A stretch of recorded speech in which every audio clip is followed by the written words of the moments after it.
بسم الله الرحمن الرحيم. قل أعوذ برب الفلق من شر ما خلق ومن شر غاسق إذا وقب ومن شر النفاثات في العقد ومن شر حاسد إذا حسد.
A large part of Satan's plan through Crowley was to bring in a drug revolution and to open up the masses to the demonic spirit world. In the Book of the Law, the satanic spirit that channeled through Aleister Crowley merely echoes the satanic strains from the Garden of Eden so many years ago. He states, quote, "I am the snake that giveth knowledge and delight and bright glory, and stir the hearts of men with drunkenness. To worship me, take wine and strange drugs." Things like heroin and alcohol may be and should be used for the purpose of worshiping, that is, entering into communion with the snake that giveth knowledge and delight and bright glory.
Now the Freemasons have another enemy to contend with, an enemy which they have thought that they have destroyed, an enemy that will never bow down to the evil and demonic plan of the Freemasons.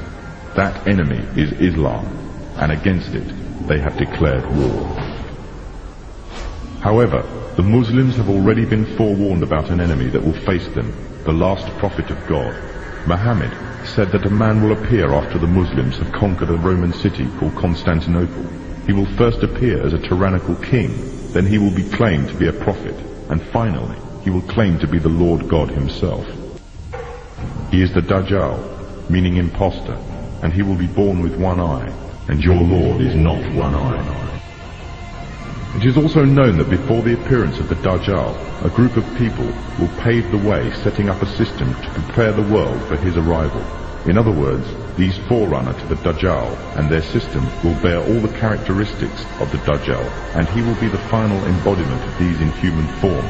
The forerunners to the Dajjal are none other than the Freemasons. The one eye is one of the ways to recognize the Dajjal. The one eye is the symbol of the Freemasons. It is part of their beliefs and is taken from ancient Egyptian mythology.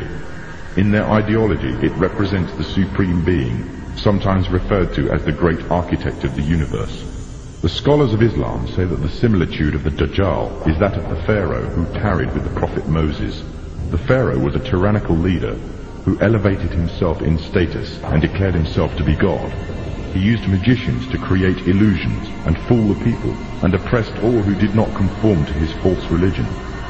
Today the Freemasons weave another kind of magic. The illusions they create take the form of hidden or openly propagated messages in films, televisions, cartoons, music, and all the other cogs in their well-oiled media machine. And this same media machine has continuously been put into action to slander and destroy the character of Islam, following another trait of the Dajjal, who goes further and slanders God directly.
Symbols are used by Masonic lodges, witch covens, Satanists and alchemists to directly access parts of the brain which respond to strong shapes and colours.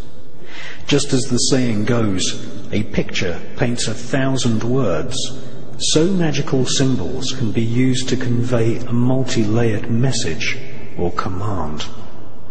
The use of symbols to convey the desire or will of the magician is generally referred to as sigil magic.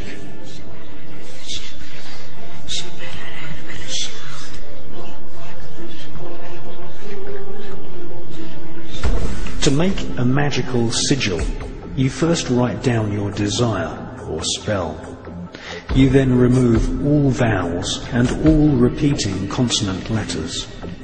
You then rearrange the remaining letters into an easily remembered symbol. This symbol, or sigil, contains the original spell.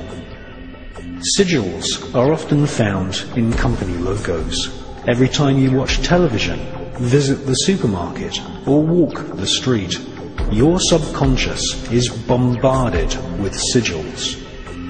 In fact, you are living in one giant sigil.